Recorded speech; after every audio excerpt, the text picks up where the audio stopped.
welcome to you. My name's Dayle and this is Dayle's Downloads, where I take a topic, issue or a request from you and I download about it for less than 10 minutes. Today's download is about what I learned when I took luxury handbags to work. If you're not up to speed, I have just started in a new job. I have left my business consulting and I have moved into a regular corporate job.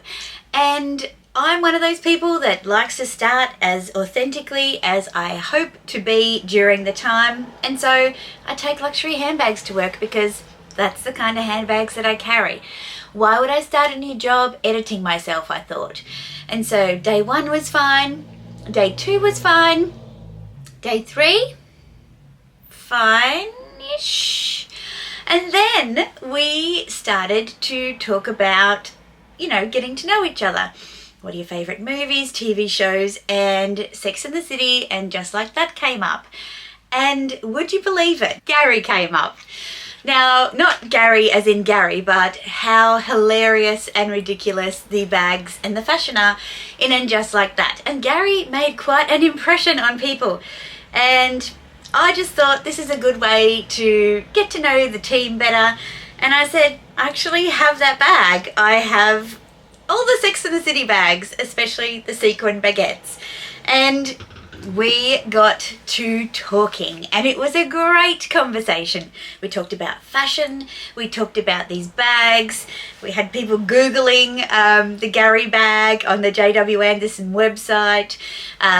Some people in the team are aware of the fact that I have this little hobby on the side where I'm addicted to luxury handbags and perhaps even watch this channel. And if you are watching this video, don't identify yourself in the comments because we want to retain some level of confidentiality between work and play, right? But thanks for watching. Please give us a thumbs up. But it opened up a really fabulous conversation, and then a couple of other people that were sitting around chimed in and said, oh, where do you shop? The online shops. Is it Farfetch? Is it Matches Fashion? We talked about Net-a-Porter and Satire and, the different experiences we'd had and how reliable they were.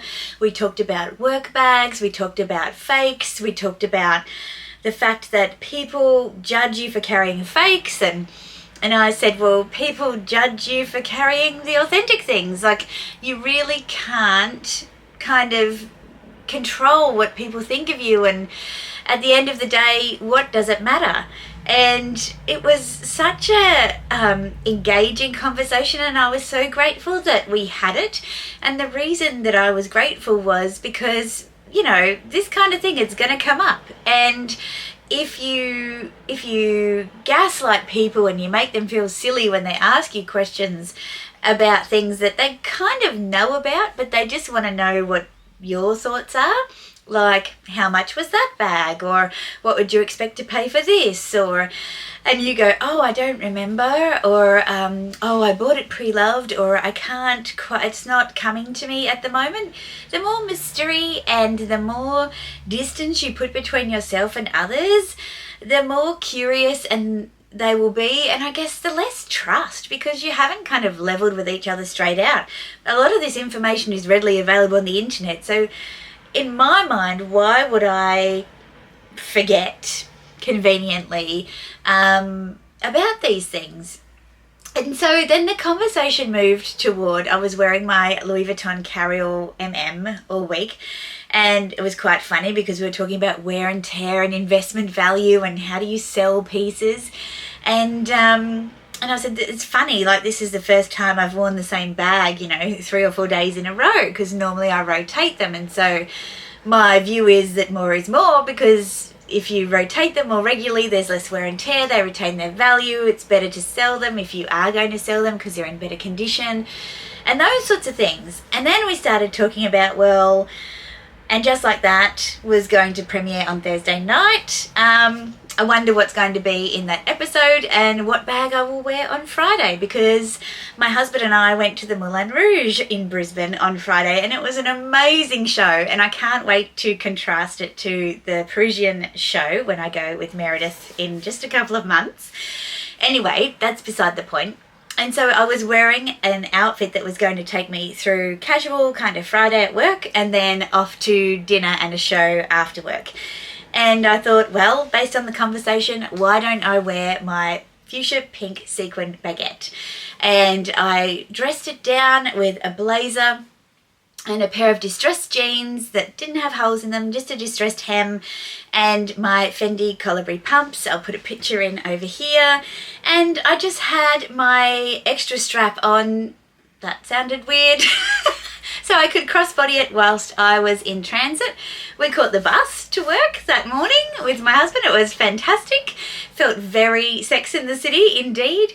And yeah, then I was able to hold my coffee and my ID card, and I walked into work and everyone wanted to come and have a little look and a play and a feel and just ask some questions. And it wasn't for attention seeking, it was just to be me. And I felt very welcome and very accepted for who I am, and I want to keep that up. I don't think it's fair to people who you expect to trust you to not be your entire self. And I understand not all workplaces are like this, and I'm really blessed to have, you know, it was by no mistake that I have chosen this workplace. It was an informed decision, so I knew that it was going to be very welcoming and accepting, but it's still one of those barriers that you're just not quite sure how it's going to go down, and I can't speak highly enough. And I think, you know, to my mind, whether you're talking about luxury handbags or whether you're talking about any component of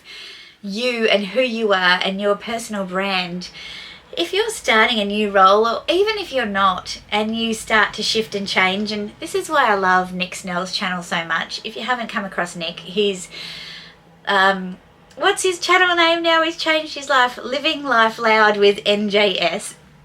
Sorry, Nick. He used to just be called Nick J. Snell. Anyway, I will link his channel below, but he presents himself to work every day, and follow him on Instagram and you'll see his outfits of the day, and he is just so inspiring to me. So inspiring, in fact, that he shared with me a new blazer he's bought, and I have bought the same one. So stay tuned, because Nick and I will most likely do a styling collaboration video in relation to that piece. But I think when you are yourself, you might be so worried about questions that you forget that the upside of those questions is people getting to know you. And when people get to know you, they can build trust with you. You can connect on common platforms. I had, you know, people at work saying, oh, my husband's bought me a new pair of shoes. They wouldn't be up your alley, Dayle. And I'm like, show me. And I was still really interested, like I'm really interested in other people's interests. And I show people the same respect as they show me in my interests, where they might not share it, as I do to them. Does that make sense? I like to show the same level of interest in other people's interests, because just because it's not what you would purchase, it doesn't mean you can't be really interested in why it's such an exciting time for somebody else.